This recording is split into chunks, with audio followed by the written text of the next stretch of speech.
the beginning. The beginnings are always beautiful. The beginnings are always... Okay.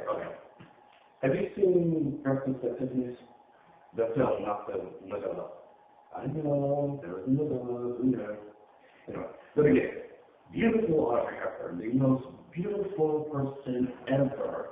Gets out of the cab in Givenchy, bought triple strand of pearls, and she walks to the window at Tiffany's, again with the beautiful. Melody River swoops in. Beauty quotient is excessively high. Then, beautiful Audrey Hepburn runs her Upper East Side townhouse away from the not-so-beautiful older man, but the runaway car is beautiful. And then,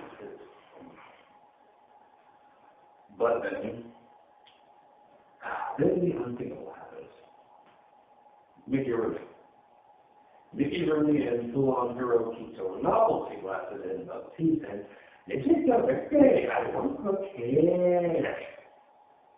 But they never recover. She didn't get out all along about the mean red and the cat not having a name. I'm sorry. It's too late. The beginning has been irrevocably ruined. But I digress.